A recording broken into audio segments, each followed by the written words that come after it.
Arquetipos e inconsciente colectivo. Sobre los arquetipos de lo inconsciente colectivo.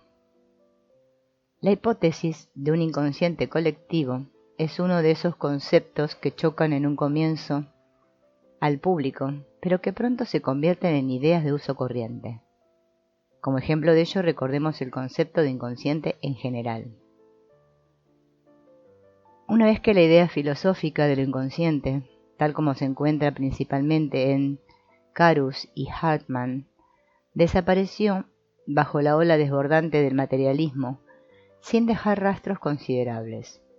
Poco a poco, y adoptando ahora otra forma, volvió a surgir dentro de la psicología médica de orientación científico-natural.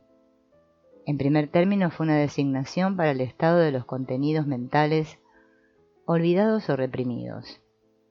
En Freud, lo inconsciente, aunque aparece ya, al menos metafóricamente, como sujeto actuante, no es sino el lugar de reunión de esos contenidos olvidados y reprimidos, y solo a causa de estos tiene una significación práctica.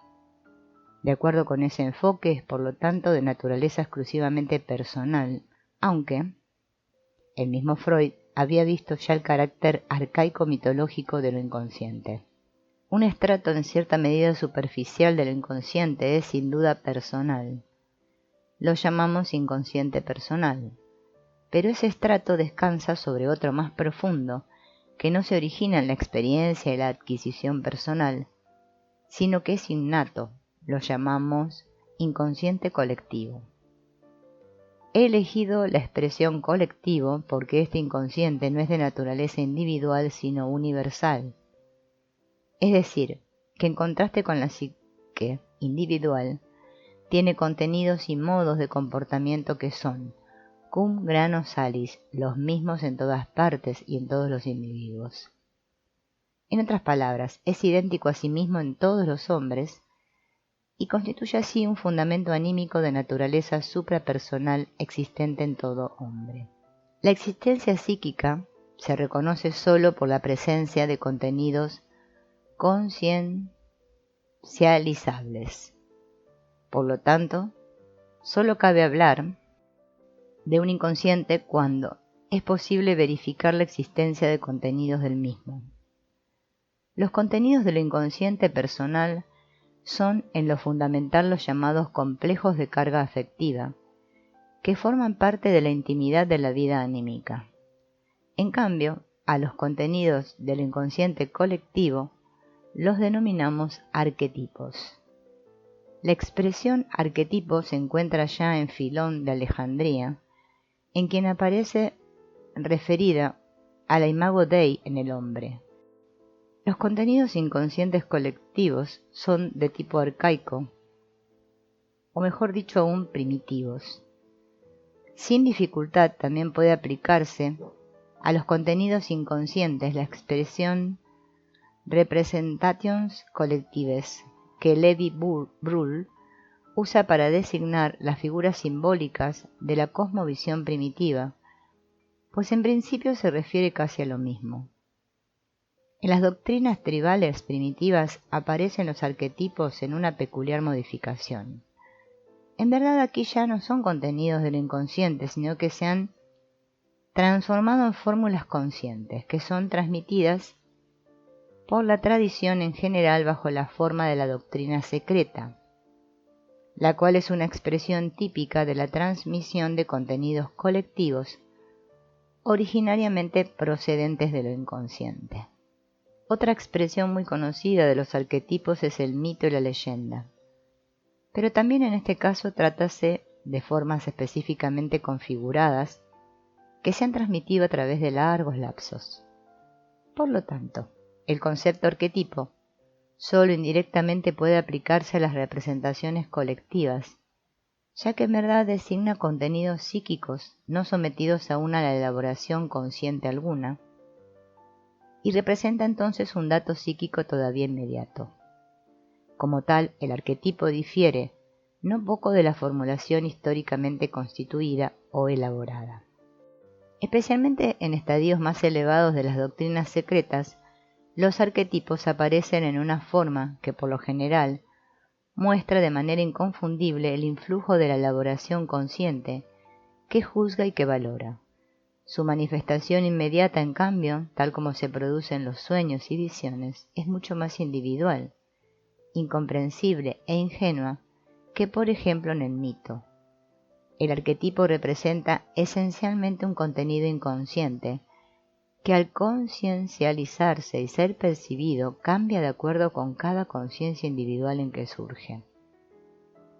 Hemos aclarado qué se entiende por arquetipo en relación con el mito, la doctrina secreta y la leyenda, pero el tema se complica si intentamos examinar a fondo qué es psicológicamente un arquetipo.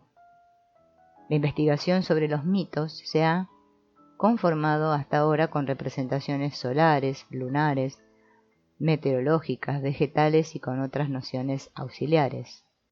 Nadie ha entrado a considerar la idea de que los mitos son ante todo manifestaciones psíquicas que reflejan la naturaleza del alma.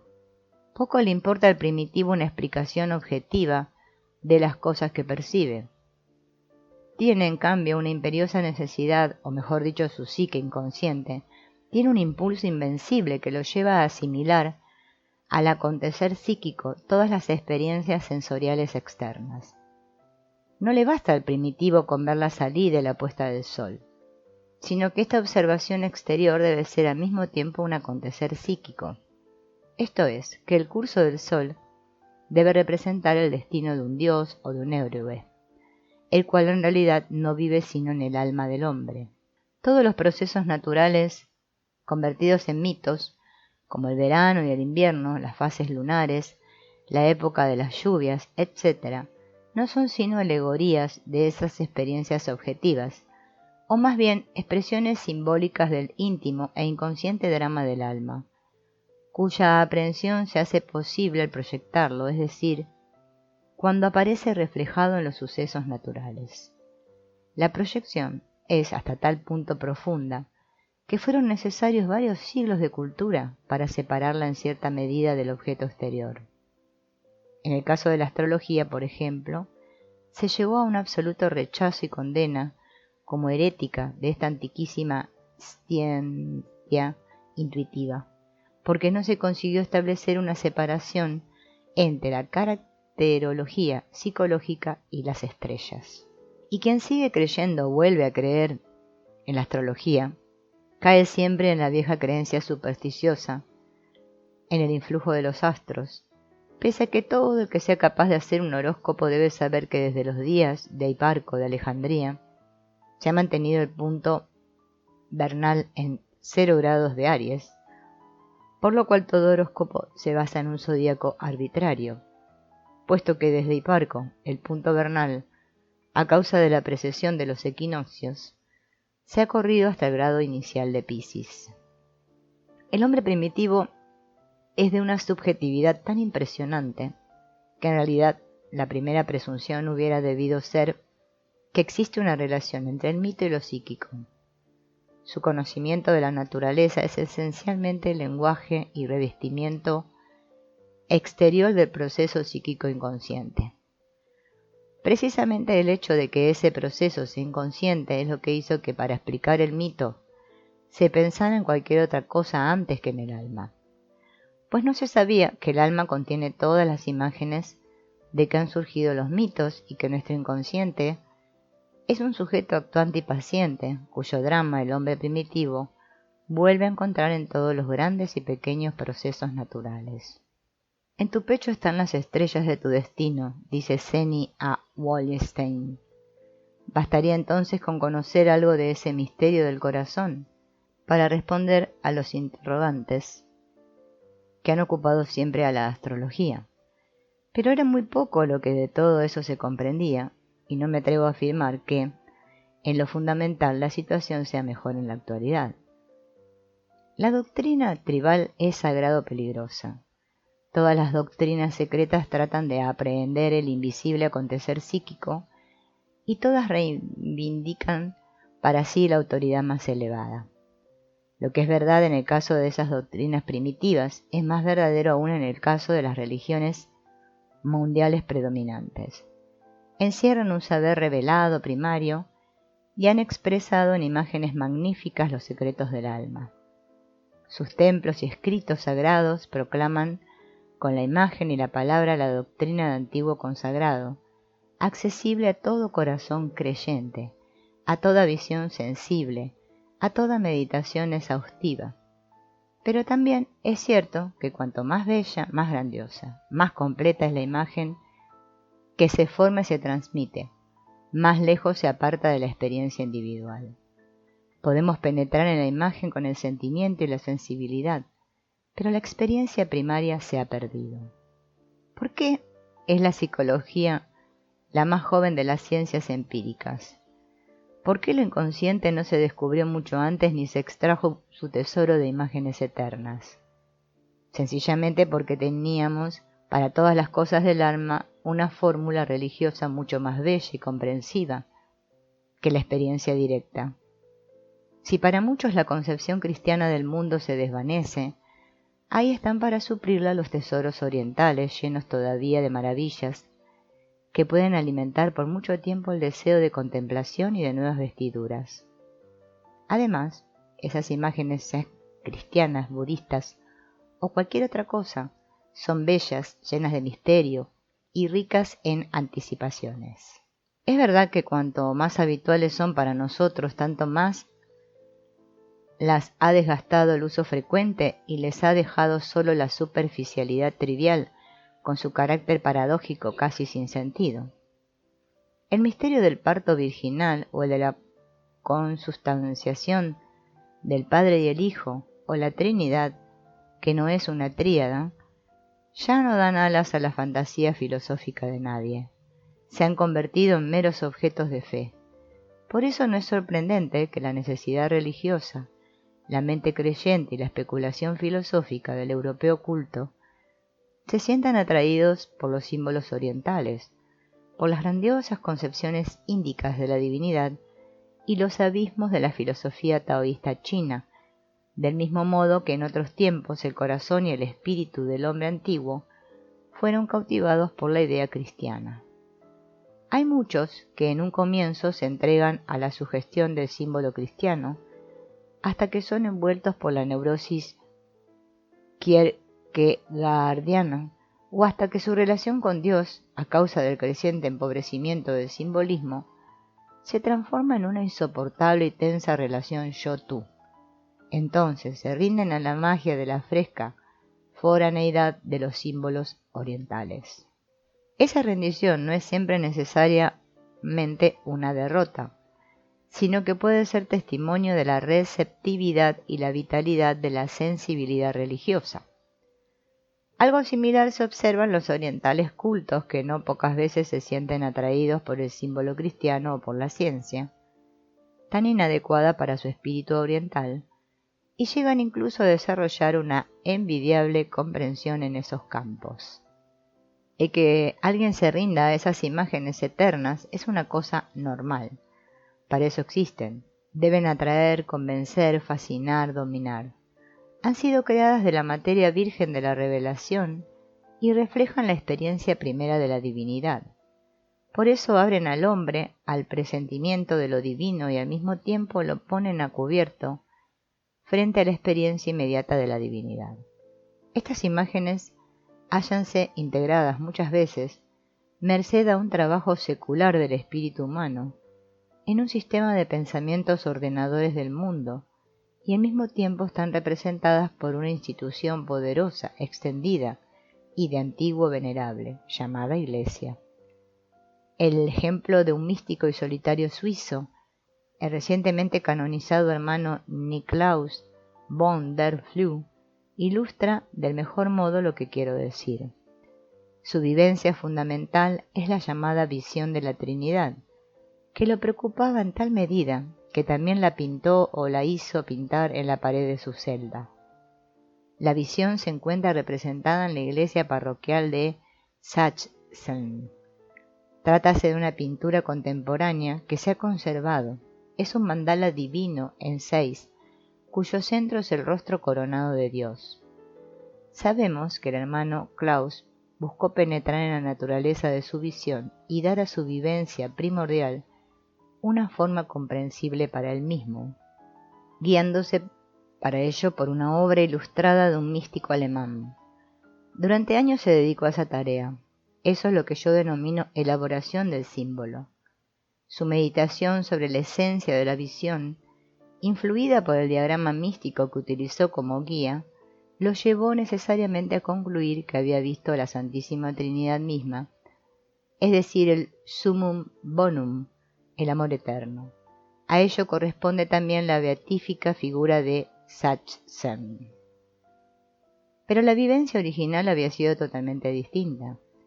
En su éxtasis se le reveló al hermano un espectáculo tan terrible que su propio rostro se alteró de tal modo que la gente se horrorizó y sintió terror ante él.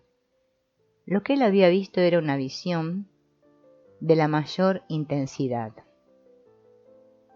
Esa visión suele ser relacionada con acierto con la del Apocalipsis, con esa imagen propiamente apocalíptica de Cristo, que en cuanto a terrible e inusitada solo es superada por el monstruoso cordero de 7 ojos y 7 cuernos. La relación de esa figura con el Cristo de los Evangelios es muy difícil de comprender. Por eso ya desde época muy temprana encontramos interpretaciones de la misma.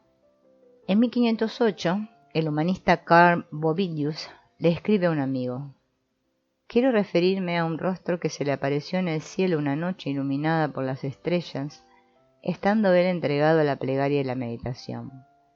Vio entonces la figura de un rostro humano, con una expresión llena de ira y amenazas, etc. Esa interpretación concuerda admirablemente con la amplificación moderna por medio del Apocalipsis.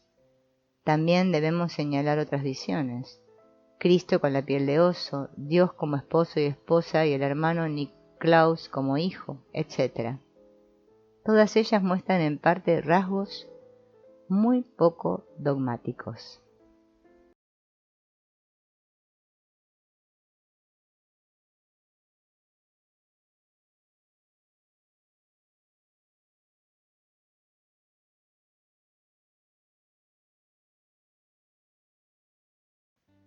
Tradicionalmente, la imagen de la iglesia de Sachsen y el símbolo de la rueda en el llamado Tratado del Peregrino son relacionados con esa gran visión. El hermano Niklaus mostraba a los peregrinos que lo visitaban la imagen de la rueda. Evidentemente, la imagen lo había preocupado. Blanque opina que, pese a la tradición, no existe vínculo alguno entre la visión y la imagen de la Trinidad. Creo que ese escepticismo va demasiado lejos.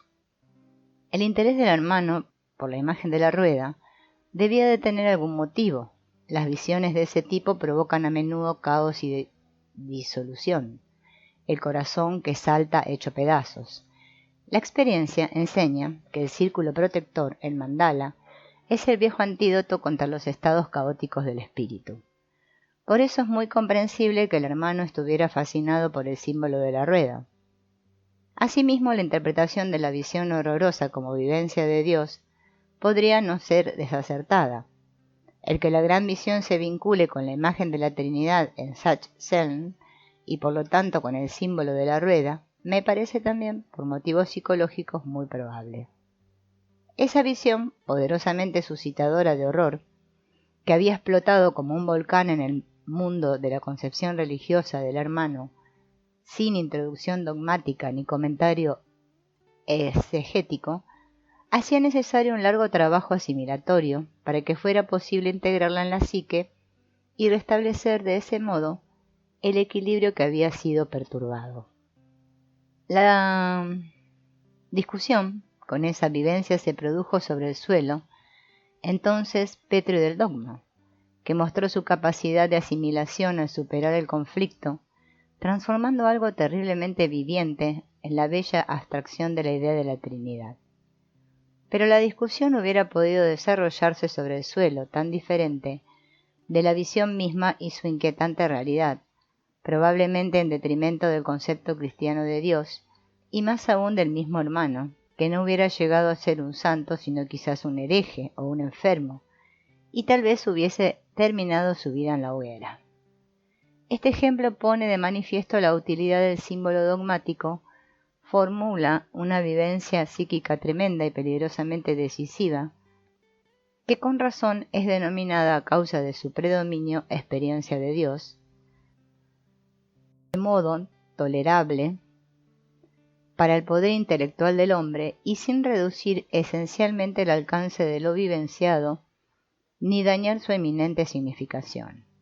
El rostro de la ira divina que en cierto sentido encontramos también en Jacob Boehme no se aviene con el Dios del Nuevo Testamento, el amante Padre que está en el cielo, por lo cual fácilmente hubiera podido convertirse en fuente de un conflicto íntimo. Tal conflicto hubiera estado de acuerdo con el espíritu de la época.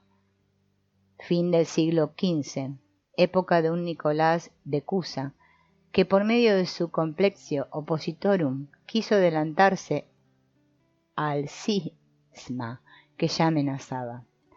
No mucho después, el concepto de Dios que Jehová representa experimentó una serie de renacimientos en el protestantismo.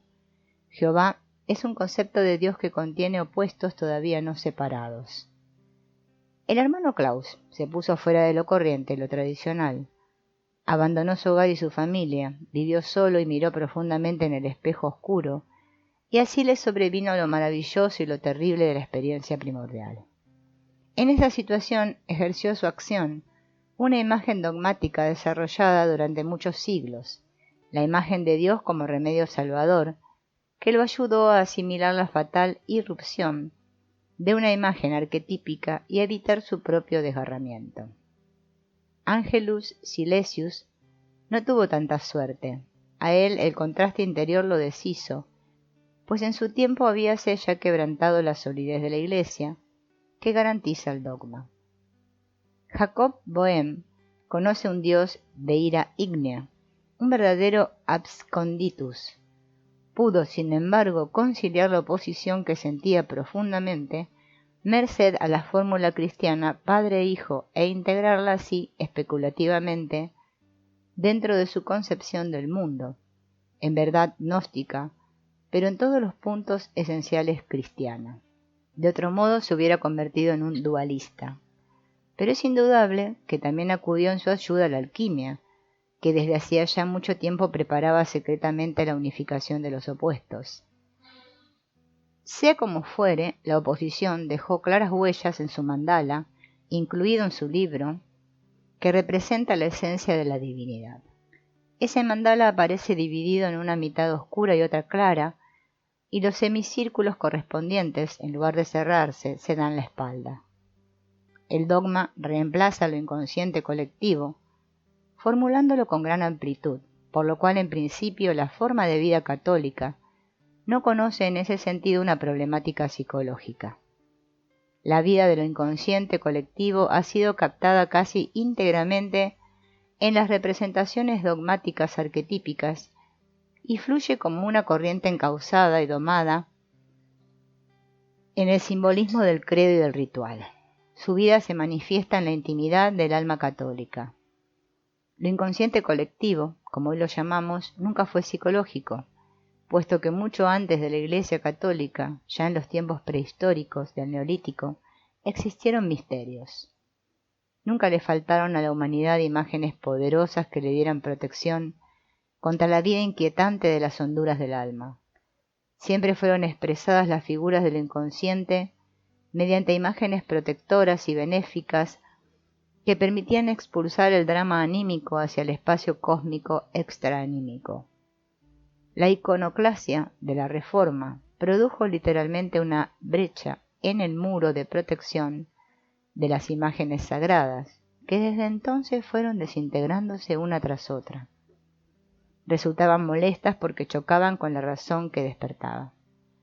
Por lo demás, hacía mucho que se había olvidado qué querían decir. ¿Tratábase realmente de un olvido? O quizá nunca se había sabido qué significaban y solo en la época moderna sintió el hombre protestante que en verdad se ignoraba en absoluto qué se quería decir con el parto virginal, la divinidad de Cristo o las complejidades de la Trinidad. Parecería como si esas imágenes hubiesen meramente vivido y su existencia viviente hubiera sido simplemente aceptada, sin duda y sin reflexión. Del mismo modo como todas las personas adornan árboles de Navidad y ocultan huevos de Pascua sin saber cuál es el sentido de tales costumbres. Las imágenes arquetípicas son ya a priori tan significativas que el hombre nunca pregunta qué podrían en rigor significar. Por eso mueren de tanto en tanto los dioses, porque de repente se descubre que no significan nada, que son inutilidades hechas de madera y de piedra, fabricadas por la mano del hombre.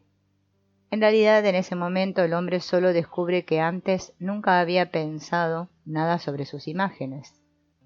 Y cuando comienza a pensar sobre ellas, lo hace con la asistencia de lo que él llama razón, que por cierto no es más que la suma de sus prejuicios y sus miopías. La historia de la evolución del protestantismo es una iconoclasia crónica. Cayó un muro tras otro, y la destrucción no resultó muy difícil una vez que la autoridad de la Iglesia fue quebrantada.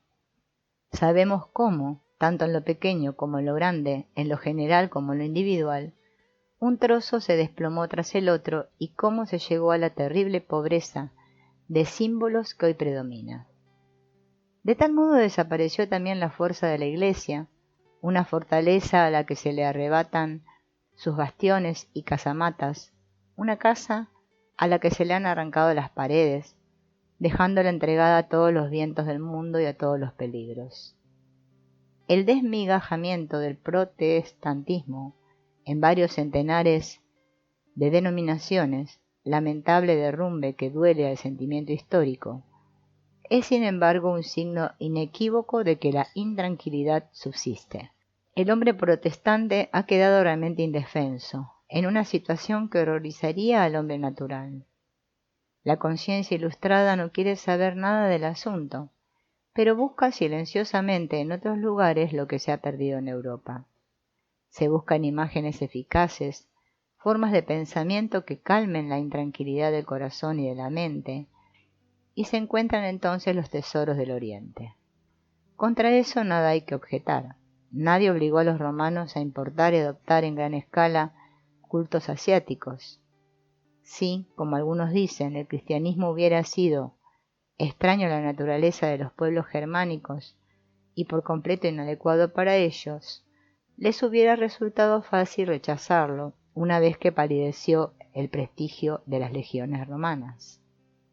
Se mantuvo porque corresponde al modelo arquetípico existente, pero con el correr de los siglos se transformó de tal modo que su fundador se asombraría no poco si llegara a conocerlo, y también la forma en que se enseña el cristianismo a los negros o los indios podría dar motivo a algunas consideraciones históricas. ¿Por qué entonces Occidente no habría de asimilar formas orientales? Los romanos iban a Eleusis, Samotracia y Egipto para hacerse iniciar.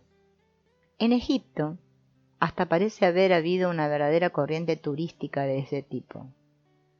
Los dioses de Roma y de la Hélade murieron de la misma enfermedad que nuestros símbolos cristianos. Entonces, ¿cómo ahora los hombres descubrieron que estaban ante meras palabras en cuyo significado nunca habían pensado? Pero los dioses foráneos todavía tenían maná no gastado. Sus nombres eran extraños e incomprensibles y sus hechos sugestivamente oscuros. Muy distinto todo de la gastada Chronique Scandaleuse del Olimpo. Los símbolos asiáticos por lo menos no se entendían y por eso no resultaban banales como los dioses tradicionales. En esa época no constituyó problema alguno el que se adoptara lo nuevo tan sin reparo como se dejaba lo viejo. ¿Es eso hoy un problema?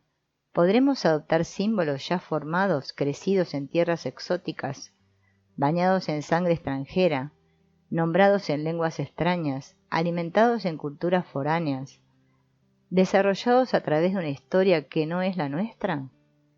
¿Podremos adoptarlos así, como nos ponemos ropas nuevas? Un mendigo que se cubre con vestiduras reales. ¿Un rey que se disfraza de mendigo?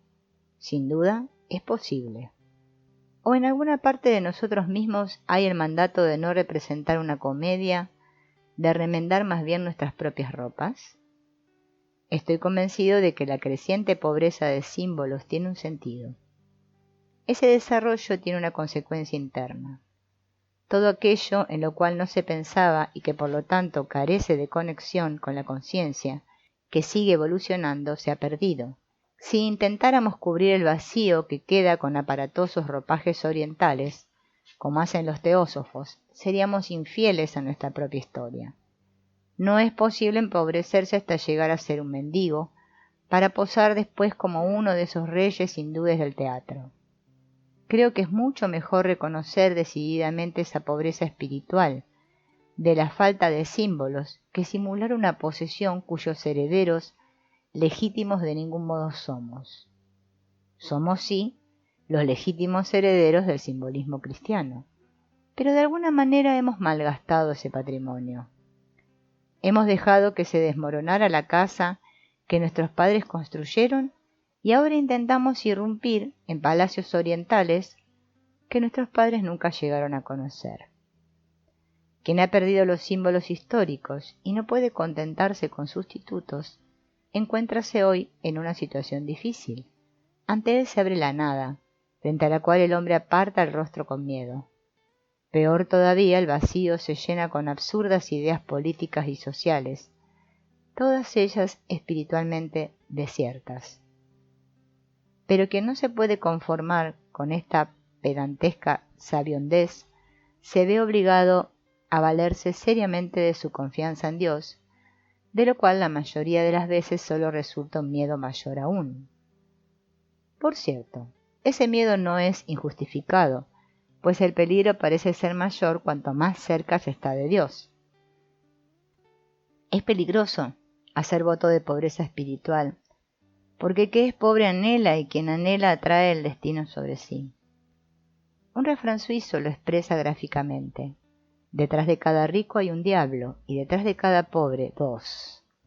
Así como en el cristianismo el voto de pobreza mundanal apartó los sentidos de los bienes del mundo, así la pobreza espiritual quiere renunciar a las falsas riquezas del espíritu, para alejarse no sólo de los escasos restos de un gran pasado que hoy se llaman Iglesia protestante, sino también de todos los atractivos del aroma oriental, para recogerse en sí mismo, allí donde a la fría luz de la conciencia, la desnudez del mundo se extiende hasta las estrellas. Esa pobreza la hemos heredado de nuestros padres. Me acuerdo de algo que ocurrió cuando me instruía para la confirmación, dirigido por mi propio padre. Hojeaba una vez mi librito buscando algo interesante, cuando cayeron bajo mi vista ciertos pasajes acerca de la Trinidad. Me interesaron y esperé con impaciencia que nuestras lecciones llegaran a ese punto. Cuando llegó el momento anhelado, mi padre dijo: «Este fragmento lo vamos a saltear. Yo mismo no entiendo nada de este asunto». De ese modo desapareció mi última esperanza. Admiré en verdad la honradez de mi padre, pero no por eso pude evitar que desde ese momento me aburriera mortalmente todo palabrerío religioso. Nuestro intelecto ha hecho conquistas tremendas, pero al mismo tiempo nuestra casa espiritual se ha desmoronado.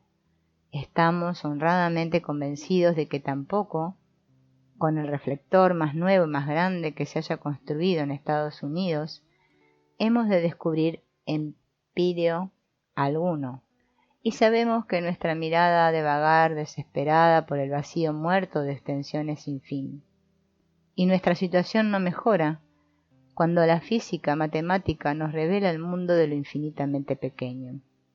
Al final, desenterramos la sabiduría de todas las épocas y todos los pueblos, y descubrimos que todas las cosas más valiosas y elevadas ya han sido dichas hace mucho en el lenguaje más bello. Y entonces, como un niño anhelante, uno tiende las manos hacia allí y cree que si llega a agarrar todo eso también lo poseerá. Pero lo que se llega a poseer ya no vale, y las manos se cansan de agarrar, pues hasta donde alcanza la vista hay más y más riquezas. Todos esos bienes se convierten en agua, y más de un aprendiz de brujo terminó ahogándose en corrientes que él mismo provocó, si antes no cayó en la ilusión salvadora de que una sabiduría es buena y las otras malas. De tales adeptos provienen esos inquietantes enfermos que creen tener una misión profética, porque la artificial separación entre sabiduría verdadera y sabiduría falsa provoca una gran tensión del alma, y de esa tensión resulta una soledad y una obsesión similares a las del morfinomano, que siempre quiere encontrar camaradas que lo acompañen en su vicio. Al desaparecer nuestra herencia, el espíritu descendió, como decía Heráclito, de su eminencia ígnea. Pero cuando el espíritu se vuelve más pesado, se convierte en agua, y así el intelecto se apoderó del trono que antes ocupaba el espíritu. El espíritu sí puede atribuirse la patria potestas sobre el alma, pero no el terrenal intelecto, que es una espada o un martillo del hombre y no un creador de mundos espirituales, no un padre del alma. Adecuada fue en este punto la dirección de Klages y bastante moderado el restablecimiento del espíritu de que se ocupó Scheler, pues ambos pensadores pertenecen a una época en que el espíritu ya no está arriba sino abajo, en que ya no es fuego sino agua. El camino del alma que busca al Padre perdido, como Sofía Habitos, conduce por eso el agua, a ese espejo oscuro que está en su base. Quien ha elegido para sí el estado de pobreza espiritual, verdadera herencia de un protestantismo vivido hasta sus últimas consecuencias, ha alcanzado el camino del alma, que conduce al agua. Esa agua no es entonces una expresión metafórica, sino un símbolo viviente de la oscura psique. Lo ilustraré con un ejemplo, tomado entre muchos. Un teólogo protestante tuvo repetidas veces el mismo sueño. Se encuentra en una pendiente, abajo hay un profundo valle, y en este un lago oscuro. Sabía, en el sueño, que hasta ese momento algo le había impedido acercarse al lago, pero esta vez resuelve llegar hasta el agua. A medida que se acerca a la orilla, todo se vuelve más oscuro e inquietante, y de repente una ráfaga de viento se desliza rápidamente por la superficie del agua. En ese momento se siente poseído por el pánico y despierta. Este sueño muestra el simbolismo natural. El soñador desciende a sus propias profundidades y el camino lo conduce a unas aguas misteriosas. Allí ocurre el milagro del lago de Bethesda. Desciende un ángel y agita el agua, que entonces adquiere poder curativo. Es necesario el descenso del hombre hasta el lago para provocar el milagro de la vivificación del agua. El hálito del espíritu que sopla sobre ella es empero inquietante, como todo aquello que no es causado por uno mismo o cuya causa se desconoce. Así se pone de manifiesto una presencia invisible, un numen, al que no ha dado vida la expectativa humana y que tampoco es producto de la voluntad. Vive por sí mismo y entonces un estremecimiento asalta al hombre, para el cual el espíritu siempre fue solo algo en que uno cree, algo que uno hace, algo que está en los libros o de lo cual la gente habla. Por ello, cuando se manifiesta espontáneamente se lo ve como un espectro y el entendimiento ingenuo expresa de un miedo primitivo. Así me describieron los viejos el Gonji de Kenia, la acción del dios nocturno que ellos llaman el hacedor del miedo. Llega hasta ti, me dijeron, como una ráfaga de viento frío, y tú te estremeces o das vueltas silbando entre el pasto alto. Un pan africano que en el fantasmal mediodía ronda tocando la flauta y asusta a los pastores. Así también asustó el hálito del Neuma en el sueño a un pastor de la Grey, que en la noche oscura pisó la orilla juncosa del agua del profundo valle del alma. Ese espíritu, antes ígneo, había bajado hacia la naturaleza, hacia el árbol, la roca y las aguas del alma, como ese viejo del Zaratustra, de Nietzsche, que cansado de la humanidad se fue al bosque para gruñir junto con los osos en honor del Creador. Si se quiere desenterrar el tesoro, la preciosa herencia del Padre, hay que recorrer el camino del agua, el camino que siempre desciende. En el himno gnóstico al alma, el Hijo es enviado por los padres a buscar la perla perdida de la corona del Padre. Esa perla está en el fondo de una profunda fuente cuidada por un dragón en Egipto, en el concupiscente y ávido mundo de las riquezas físicas y espirituales. El hijo y heredero parte en busca de la joya y se olvida a sí mismo y olvida su tarea en la orgía de los placeres mundanos egipcios, hasta que una carta del padre le recuerda cuál es su deber. Se encamina hacia el agua y se sumerge en las oscuras profundidades de la fuente, en cuyo fondo encuentra la perla que finalmente ofrece a la divinidad suprema. Este himno, atribuido a Bardesanes, surgió en una época semejante a la nuestra, desde más de un punto de vista. La humanidad buscaba y esperaba, y el pez de la fuente, Levatus de profundo, se convirtió en el símbolo del Salvador. Mientras escribía estas líneas recibió una carta de mano desconocida procedente de Vancouver. El autor estaba asombrado ante sus sueños, cuyo tema es siempre el agua. El agua es el símbolo más corriente de lo inconsciente. El lago en el valle es lo inconsciente, que en cierto modo está dentro de la conciencia, por lo cual es también designado con frecuencia como lo subconsciente, a menudo con el desagradable matiz de conciencia de menor valor. El agua es el espíritu del valle, el dragón del agua del Tao, cuya naturaleza es similar al agua, un yang integrado en el yin. Psicológicamente, agua quiere decir espíritu que se ha vuelto inconsciente. Por eso el sueño del teólogo expresa con toda razón que éste, junto al agua, hubiera podido vivir la acción del espíritu viviente como una curación milagrosa en el lago de Bethesda. El descenso a las profundidades parece preceder siempre al ascenso. Así, por ejemplo, otro teólogo soñó que veía sobre una colina algo comparable a un castillo del Grial. Iba por una calle que en apariencia conducía justo al pie de la colina y a la subida. Pero al acercarse descubrió con gran decepción que un abismo lo separaba de la colina.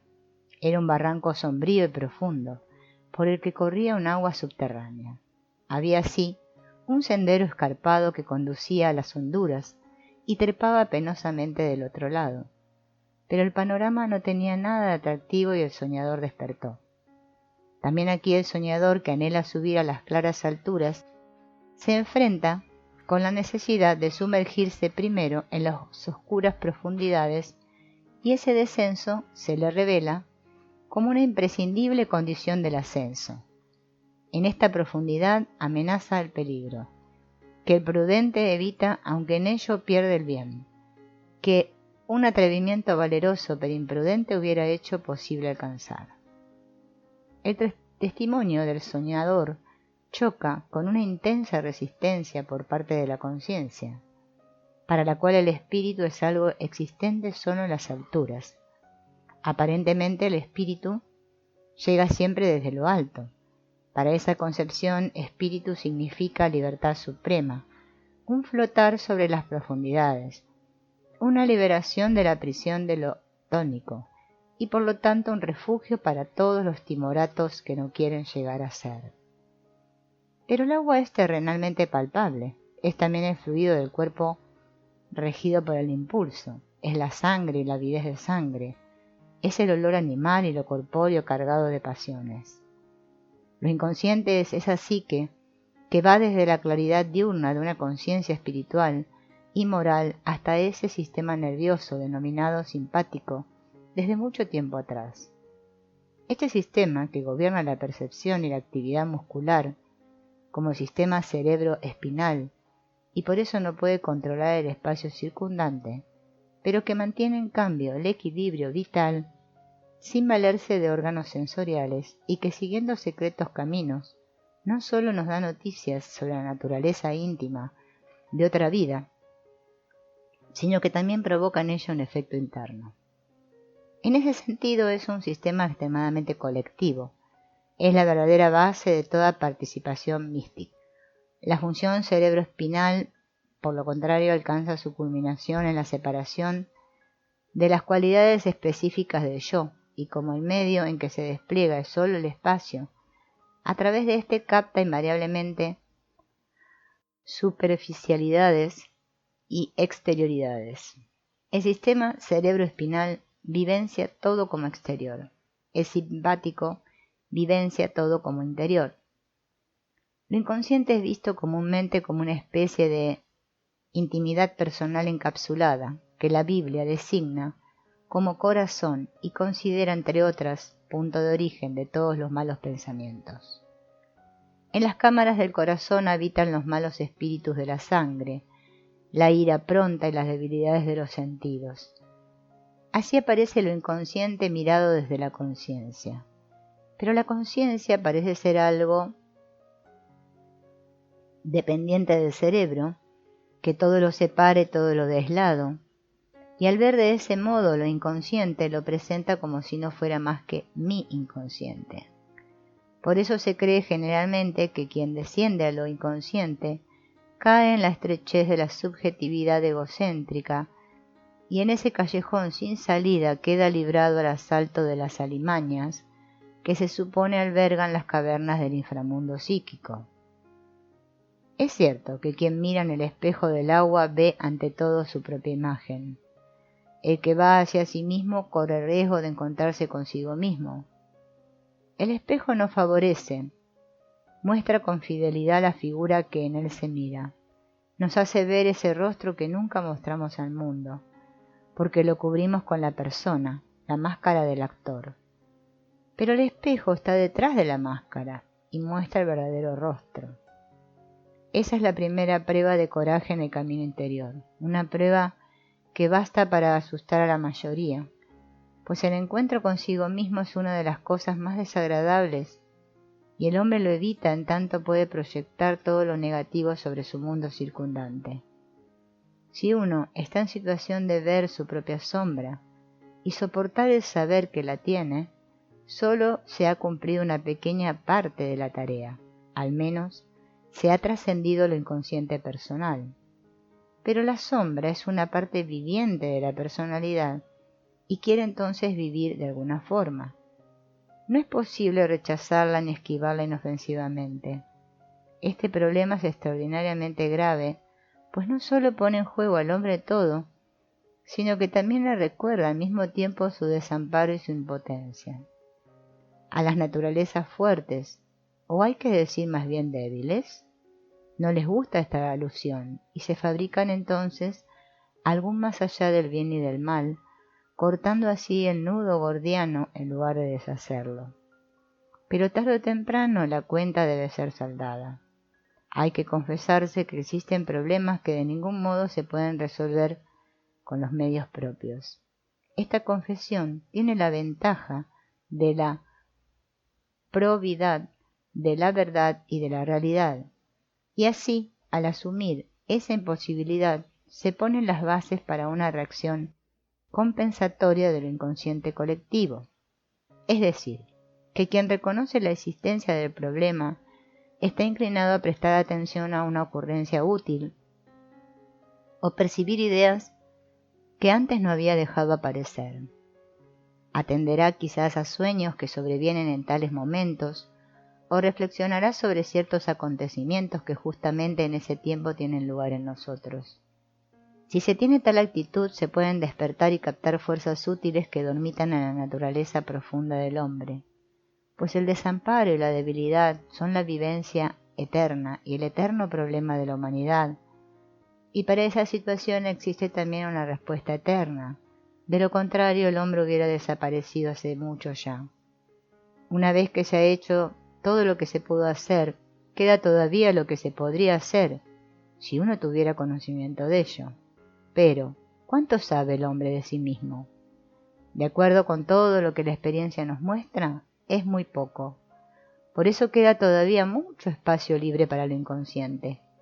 Como es sabido, la plegaria requiere una actitud similar y por ello tiene también análogos efectos. La reacción necesaria y requerida se expresa en representaciones configuradas arquetípicamente. El encuentro consigo mismo significa en primer término el encuentro con la propia sombra. Es verdad que la sombra es un angosto paso, una puerta estrecha, cuya penosa estrechez nadie que descienda a la fuente profunda puede evitar. Hay que llegar a conocerse a sí mismo para saber quién es uno, pues lo que viene después de la muerte es algo que nadie espera.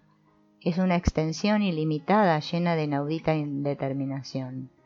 Y al parecer no es ni un arriba ni un abajo, ni un aquí ni un allí, ni mío ni tuyo, ni bueno ni malo.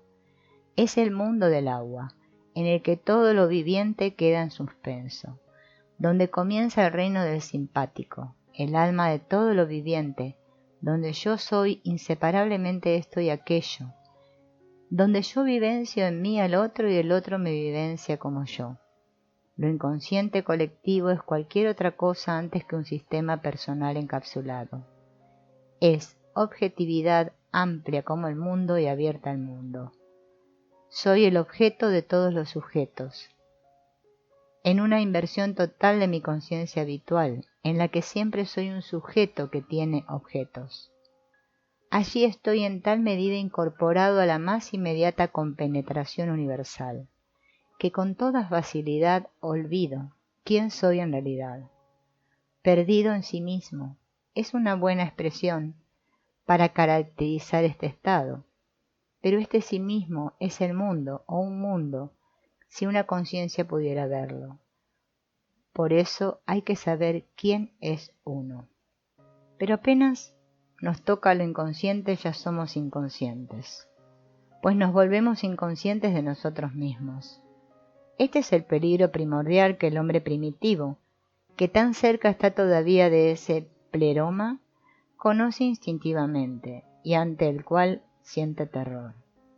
Su conciencia es todavía insegura y vacilante. Es todavía infantil y apenas despunta sobre las aguas primitivas. Fácilmente puede barrerla una ola de lo inconsciente. Y ese hombre olvida entonces quién era él y hace cosas en las cuales ya no se reconoce. Por esa causa temen los primitivos las pasiones incontenidas, ya que en ellas desaparecen con facilidad la conciencia y puede tener lugar la posesión. De ahí que los esfuerzos de la humanidad se dirijan siempre al fortalecimiento de la conciencia. A tal objetivo sirvieron los ritos, los dogmas. Todos ellos fueron diques y muros levantados contra los peligros de lo inconsciente. Así resulta que el rito primitivo consiste en invocación de los espíritus, exorcismo, conjuro del mal presagio, propiciación, purificación y producción analógica, es decir, mágica, del acontecer benéfico. Estos muros, levantados desde los primeros primitivos, sirvieron más tarde como fundamentos de la Iglesia. Y cuando los símbolos envejecen y se debilitan, son también estos muros los que se desmoronan. Entonces suben las aguas y catástrofes sin límites sobrevienen a la humanidad. El jefe religioso, al que llamaban el teniente gobernador loco de los indios pueblos de Taos, me dijo una vez: los americanos tendrían que dejar de estorbar nuestra religión, pues cuando ella desaparezca y nosotros no podamos ayudar al sol, nuestro padre, a hacer su camino por el cielo, entonces, antes de 10 años, algo verán los americanos y el mundo todo, el sol ya no saldrá más.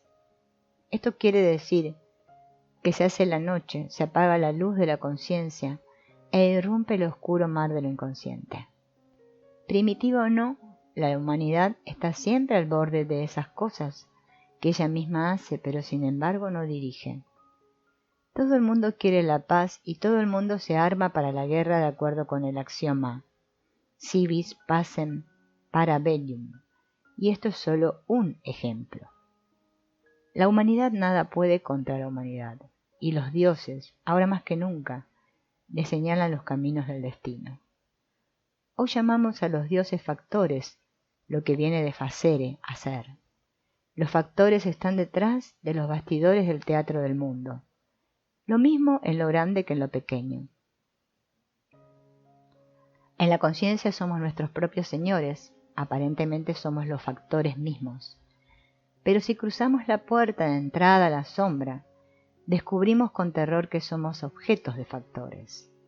El saber eso es decididamente desagradable, pues nada decepciona más que el descubrimiento de nuestra insuficiencia. Y también da motivo a un pánico primitivo, porque cuestiona peligrosamente la supremacía de la conciencia, ese secreto del éxito humano, después de que tantas angustias y tanto esfuerzo nos ha costado guardarle y creer en ella. Pero puesto que la ignorancia no encerraría seguridad alguna, sino por lo contrario aumentaría la inseguridad, es mucho mejor tomar conocimiento, pese a todo temor, de cómo estamos amenazados. El planteamiento correcto de un problema es ya la mitad de su solución. En todo caso sabemos, entonces, que el mayor peligro que nos amenaza proviene de la impredictibilidad de la reacción psíquica. Por eso quienes poseen verdadera penetración han entendido, ya hace mucho, que las condiciones históricas exteriores de cualquier tipo constituyen sólo la ocasión para los peligros realmente amenazadores de la existencia. Es decir, para las ilusiones políticas, las que han de ser entendidas no como consecuencias necesarias de condiciones externas, sino como imposiciones de lo inconsciente. Esta problemática no es nueva, pues todas las épocas anteriores a nosotros creían aún en alguna forma en dioses. Fue necesario un empobrecimiento sin igual del simbolismo para volver a descubrir a los dioses en forma de factores psíquicos, o sea, como arquetipos. Todavía no se cree en este descubrimiento. Para llegar a convencerse de él, es necesaria esa experiencia esbozada en el sueño del teólogo. Solo entonces experimentará la acción espontánea del espíritu sobre las aguas. Desde que las estrellas cayeron del cielo y nuestros más altos símbolos se desvanecieron, rige la vida secreta en lo inconsciente. Por eso tenemos hoy una psicología y por eso hablamos de lo inconsciente. En una época y en una cultura que tuviesen símbolos, todo eso sería superfluo y de hecho todavía lo es, porque los símbolos son espíritu que está por arriba de los hombres, y entonces también el espíritu está por arriba. He ahí por qué sería una temeridad tonta y sin sentido que un hombre en esas condiciones quisiera experimentar y explorar un inconsciente que no contiene sino el silencio y no perturbado imperio de la naturaleza.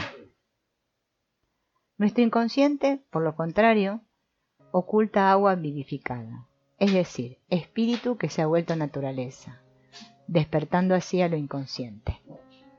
El cielo se ha convertido para nosotros en espacio físico, y el empirio divino no es sino un bello recuerdo.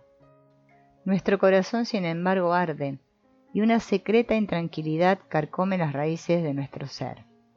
Podríamos preguntar con las palabras de Voluspa: ¿qué murmura Wotan con la cabeza de Mimir?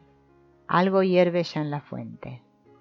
Nuestro interés por lo inconsciente se ha convertido para nosotros en un problema vital. Nos va en ello nuestro ser o no ser espiritual. Todos los que han pasado por la experiencia que aparece en el sueño que hemos mencionado, saben que el tesoro descansa en la profundidad del agua e intentarán sacarlo a la luz. Para no olvidar nunca quiénes son, no deben perder su conciencia en ninguna circunstancia. Mantendrán firme su situación sobre la tierra, se convertirán de ese modo, siguiendo con la comparación, en pescadores, que apresan con red y anzuelo lo que nada en el agua. Si hay tontos, bien o mal intencionados, que no comprenden qué hacen los pescadores, estos, sin embargo, no caen en ninguna confusión respecto del sentido de su obrar, pues el símbolo de su oficio es muchos siglos más viejo que la historia todavía lozana del Santo Grial. Pero no todo el mundo es pescador. A veces esa figura queda en su estadio instintivo previo y es entonces una nutria. Quien mira en el agua ve sin duda su propia imagen, pero por detrás surgen pronto seres vivientes, son peces, inofensivos habitantes de la profundidad. Inofensivos si el lago no fuera para muchos espectral. Son seres acuáticos de un tipo especial. A veces cae en la red del pescador una ondina, un pez femenino, semihumano. Las ondinas son seres seductores. Medio lo arrastró ella, medio se tiró él, y no se lo vio más. La ondina es un grado aún más instintivo de un ser femenino que denominamos ánima. Hay también sirenas, melusinas, dríades, gracias e hijas del rey de los alisos, lamias y súcubos, que seducen a los jóvenes y les quitan hasta la última gota de vida. El crítico moralista dirá que esas figuras son proyecciones de estados sentimentales de ansiedad y de fantasías de carácter repudiable. Evidentemente esta apreciación encierra cierta verdad, pero ¿es toda la verdad? ¿En verdad la ondina es solo un producto de una atonía moral? ¿No se dan esos seres desde hace mucho, en una época en que la conciencia humana apenas despuntaba y estaba todavía por completo ligada a lo natural? Ya en un principio había espíritus en el bosque, en el campo y en las corrientes de agua, mucho antes de que existiera el problema de la conciencia moral. Además, esos seres eran tan temidos que sus aspectos eróticos, algo notables, solo son relativamente característicos. La conciencia era en ese entonces mucho más simple, y su patrimonio era irrisoriamente pequeño. Muchísimo de lo que hoy experimentamos como componente de nuestra naturaleza psíquica, en los primitivos juguetes, todavía en la vasta pradera, alegremente proyectado. En realidad, la palabra proyección es inadecuada, pues nada ha sido sacado de la psique y arrojado al exterior, sino que más bien la psique ha llegado por una serie de actos de introyección a la complejidad que hoy le conocemos. Su complejidad ha aumentado proporcionalmente a la desespiritualización de la naturaleza. Una inquietante gracia de antaño se llama hoy fantasía erótica y complica penosamente nuestra vida anímica. Nos sale al encuentro como una ondina, es además como un súcubo. Tiene muchas figuras y se transforma como una bruja y muestra una insoportable autonomía impropia de un contenido psíquico. A veces provoca fascinaciones que pueden hacer frente al mejor exorcismo y estados de angustia más intensos que los que cualquier aparición del diablo podría causar. Es un ser bromista que con múltiples transformaciones y disfraces se nos cruza en el camino, nos da todo tipo de chascos, nos causa ilusiones felices y desgraciadas, depresiones y éxtasis, pasiones incontenidas, etc. Ni siquiera en el estado de introyección racional pierde la ondina su carácter travieso. La bruja no ha dejado de preparar su filtro de amor y de muerte, pero su veneno mágico se ha refinado convirtiéndose en intriga y autoengaño, resultando así invisible pero no menos peligroso. Pero, ¿cómo nos atrevemos a llamar ánima a esa sílfide? Ánima quiere decir alma y designa algo muy maravilloso e inmortal. Pero eso no siempre fue así. No hay que olvidar que este tipo de alma es una representación dogmática que persigue el fin de conjurar y atrapar algo inquietantemente espontáneo y vivo. La palabra alemana Seele, alma, tiene a través de la forma gótica Sai-Wallo un parentesco muy cercano con la voz griega que quiere decir agitado, móvil e irisado, algo así como una mariposa en griego, que se bambolea ávida de flor en flor y vive de miel y de amor. En la tipología gnóstica, el hombre psíquico es inferior al hombre espiritual, Y finalmente existen también almas malas que deben arder en el infierno para toda la eternidad. Asimismo, el alma por completo inocente del recién nacido, que no ha recibido el bautismo, está sin embargo privada de la visión de Dios. Entre los primitivos es hálito de vida, de allí ánima o llama. Bien dice una palabra del Señor no canónica: quien está cerca de mí está cerca del fuego. En Heráclito, el alma en su estadio supremo es ígnea y seca, porque tiene un parentesco muy cercano con el hálito fresco, que significa respirar, soplar, frío, fresco, húmedo. Un ser animado es un ser vivo. El alma es lo vivo en el hombre, lo vivo y causante de vida por sí mismo. Por eso insufló Dios un hálito viviente en Adán para hacerlo vivir. El alma, con astucia y juego engañoso, arrastra a la vida la inercia de la materia que no quiere vivir. Convence de cosas increíbles para que la vida sea vivida. Está llena de trampas para que el hombre caiga, toque la tierra y allí se enrede y se quede. Y de ese modo la vida sea vivida igual como ya Eva en el paraíso no pudo dejar de convencer a Adán de la bondad de la manzana prohibida. Si no fuera por la vivacidad y la irisación del alma, el hombre se hubiera detenido, dominado por su mayor pasión, la inercia. Un cierto tipo de racionalidad es su abogado y un cierto tipo de moralidad le da su bendición. Pero el tener alma es el atrevimiento de la vida, porque el alma es un demonio dispensador de vida que juega su juego élfico por debajo y por arriba de la existencia humana, y por ello dentro del dogma es amenazado y propiciado con penas y bendiciones unilaterales, que van mucho más allá del mérito que puede alcanzar el hombre. El cielo y el infierno son destinos del alma y no del hombre civilizado, que con su flaqueza y timidez no sabría qué hacer en una Jerusalén celestial. El ánima no es el alma del dogma, no es un anima rationalis, porque ese es un concepto filosófico y el ánima es un arquetipo natural que subsume de modo satisfactorio todas las manifestaciones de lo inconsciente, del espíritu primitivo, de la historia de la religión y del lenguaje. Es un factor en el sentido propio de la palabra. No es posible crearla, sino que es el a priori de los estados de ánimo, reacciones, impulsos y de todo aquello que es espontáneo en la vida psíquica. Es algo viviente por sí, que nos hace vivir, una vida detrás de la conciencia, que no puede ser totalmente integrada en esta y de la cual antes bien procede la conciencia. Pues en última instancia la vida psíquica es en su mayor parte algo inconsciente y rodea a la conciencia por todos los costados. Este pensamiento resulta obvio, no bien uno se da cuenta de la preparación inconsciente que es necesaria para tener conciencia de una percepción sensorial.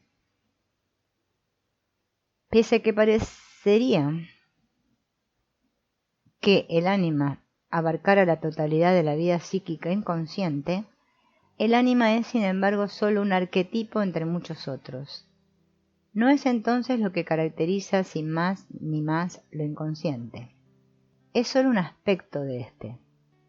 Esto ya se pone de manifiesto en el hecho de que sea femenino. Lo que no es yo, es decir, lo que no es masculino, es muy probablemente femenino. Y como el no yo es experimentado como no correspondiente al yo, y por lo tanto como exterior, la imagen del ánima, por consiguiente, es proyectada por regla general sobre mujeres. Cada sexo lleva dentro de sí, en cierta medida, al otro sexo, pues biológicamente, solo la mayor cantidad de genes masculinos decide la gestación de la masculinidad. Según parece, el número menor de genes femeninos da lugar a un carácter femenino, el que sin embargo permanece inconsciente a consecuencia de la inferioridad numérica de esos genes. Con el arquetipo del ánima entramos en el reino de los dioses, o sea, en el campo que se ha reservado la metafísica. Todo lo que el ánima toca se vuelve luminoso, es decir, incondicionado, peligroso, tabú, mágico.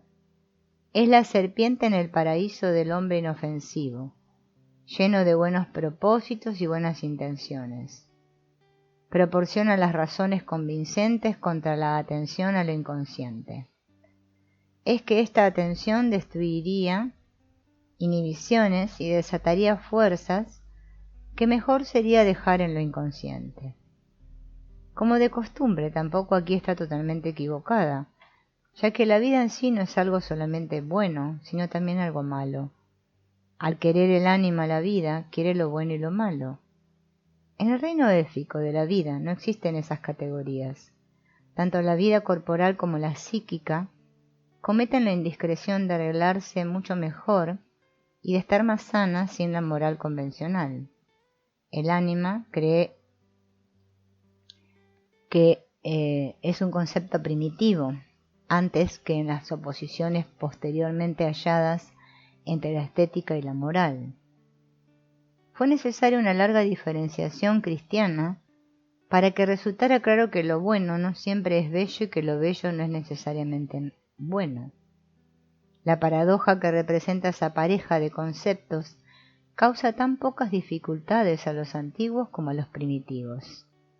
El ánima es conservadora y retiene en forma exasperante las características del humano más antiguo. Gusta por ello de aparecer con vestiduras históricas, con especial predilección por Grecia y Egipto. Buenos ejemplos de estos son los clásicos Rider Haggard y Pierre Benoit. Asimismo, El sueño del renacimiento, la hipnerotomachia de Polípilo y el Fausto de Goethe han calado hondo en la antigüedad para hallar de vrai mot de la situation. El primero conjuró a la reina Venus, el último a la Helena troyana. En cuanto al ánima en el mundo de la literatura burguesa y romántica, Aniela Jaffe trazó un cuadro viviente del tema.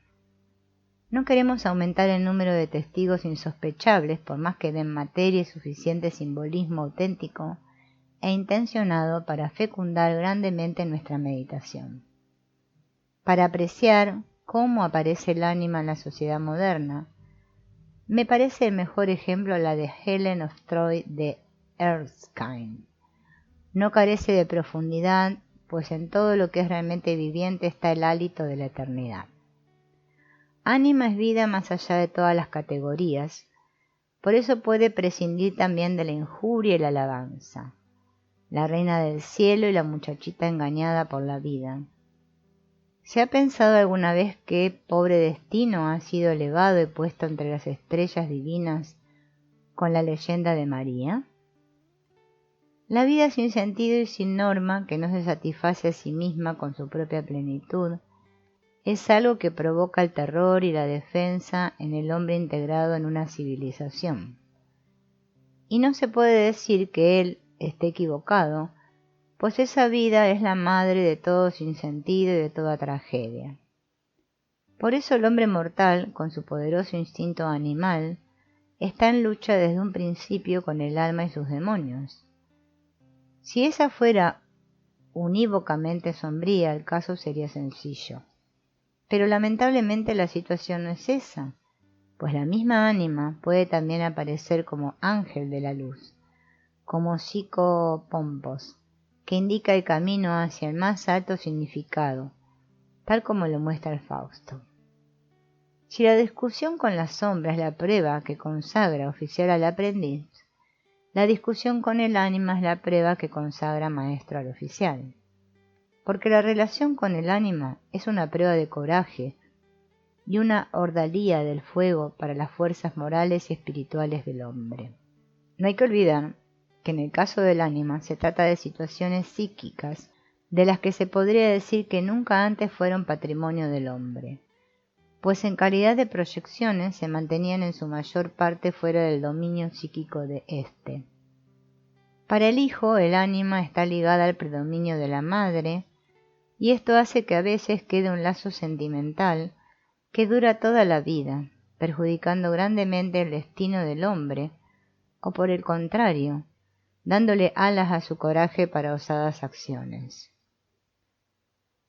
Al hombre antiguo, el ánima se le aparece como diosa o como bruja. El hombre medieval, en cambio, ha transformado a la diosa en reina del cielo y madre iglesia. El mundo desimbolizado del protestante ha producido en primer término un sentimentalismo enfermizo y luego una acentuación del conflicto moral, que por un desenvolvimiento lógico y sin duda a causa de su carácter intolerable, conduce al más allá del bien y del mal, de Nietzsche. En los centros civilizados se manifiesta ese estado en la creciente inseguridad del matrimonio. La proporción de divorcios en Estados Unidos ha sido igualada, cuando no superada, en muchos lugares de Europa. Ello demuestra que el ánima es proyectada preferentemente sobre el otro sexo, de donde surgen complicadas relaciones. Ese hecho ha conducido, y no en pequeña medida, debido a sus consecuencias patológicas, al nacimiento de la psicología moderna, que en su forma freudiana sostiene la opinión de que la base fundamental de todas las perturbaciones es la sexualidad, teoría que aguza todavía más el conflicto ya existente. En realidad se confunde la causa con el efecto. De ningún modo la perturbación sexual es la causa de los trastornos neuróticos, sino que es como éstas uno de los efectos patológicos que resultan de una falla en la adaptación de la conciencia. Tal falla se produce al enfrentarse la conciencia con una situación y una tarea a la altura de la cual todavía no ha llegado. No comprende entonces en qué forma ha cambiado su mundo y qué actitud debería tomar para estar nuevamente adaptada. Como dice la traducción de una estela coreana, Le peuple porte les-yeux d'un hiver qu'on n'explique pas. Ni en el caso de la sombra, ni en el del ánima, basta con conocer estos conceptos y meditar sobre ellos. No es posible vivenciar su contenido por una penetración sentimental o sensible. De nada sirve aprender de memoria una lista de los arquetipos. Los arquetipos son complejos de vivencias que aparecen fatalmente, o sea que fatalmente comienza su acción en nuestra vida personal. El ánima ya no se nos enfrenta como diosa, sino en ciertas circunstancias como nuestro equívoco más personal o nuestro mejor atrevimiento. Cuando un sabio de grandes méritos, anciano de 70 años, abandona a su familia y se casa con una artista pelirroja que anda por los 20 años, entonces sabemos que los dioses han tomado una víctima.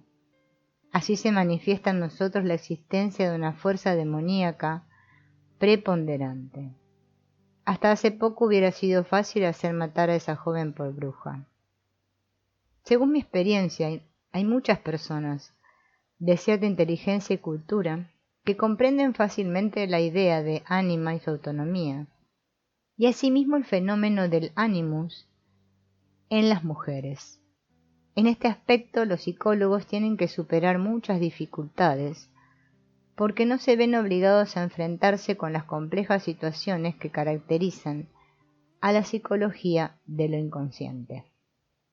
Si al mismo tiempo son médicos, los estorba su modo somatopsicológico de pensamiento, que los lleva a creer que podrán expresar los procesos psíquicos por medio de conceptos intelectuales, biológicos o fisiológicos. Pero la psicología no es biología ni fisiología, ni ninguna otra ciencia, sino precisamente un saber sobre la psique. La imagen del ánima que hasta ahora he trazado no es completa. Es verdad que el ánima es impulso vital, pero además tiene algo extrañamente significativo, algo así como un saber secreto o sabiduría oculta, en notable oposición con su naturaleza élfica y racional. Quisiera aquí referirme nuevamente a los autores antes citados. A su ella, Rider Haggard la llama hija de la sabiduría. La reina de la Atlántida de Benoit tenía una selecta biblioteca, de la que formaba parte uno de los libros perdidos de Platón. La Helena troyana fue rescatada en su encarnación por el sabio Simon Magus de un burdel en Tiro y lo acompañó en su viaje. A propósito, no mencioné en primer término que este aspecto, desde todo punto de vista característico del ánima, porque del primer encuentro con ésta se puede inferir cualquier cosa antes que sabiduría. Tal aspecto se manifiesta solo a quien discute con el ánima. Solo ese pesado trabajo deja ver en medida creciente que por detrás del juego cruel con el destino humano hay algo así como una secreta intención que parece corresponder a un conocimiento superior de las leyes de la vida. Hasta lo que es al comienzo inesperado, lo caótico e inquietante, oculta un sentido profundo. Y cuanto más se reconoce ese sentido, tanto más pierde el ánima su carácter impulsivo y compulsivo. Poco a poco se van levantando diques contra el caudal del caos, porque lo que tiene sentido se separa de lo sin sentido, y al dejar de identificarse sentido y sin sentido, la fuerza del caos se debilita, y el sentido queda dotado con la fuerza del sentido, y el sinsentido con la fuerza del sinsentido. Surge entonces un nuevo cosmos.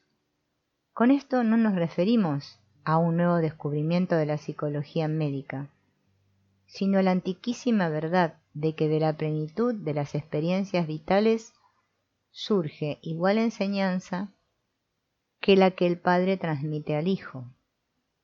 La sabiduría y el desatino no sólo aparecen en la naturaleza élfica como una y la misma cosa, sino que son una y la misma cosa mientras son representados por el ánima. La vida es desatinada y significativa, y si no se toma lo desatinado a risa y no se especula sobre lo significativo, entonces la vida es banal, entonces todo tiene una dimensión mínima, entonces existe solo un pequeño sentido y un pequeño sinsentido. En rigor nada tiene significado, pues cuando no existía ningún hombre pensante no había nadie que interpretara los fenómenos. Solo tiene significado lo no comprensible. El hombre ha despertado en un mundo que no comprende y por eso trata de interpretarlo.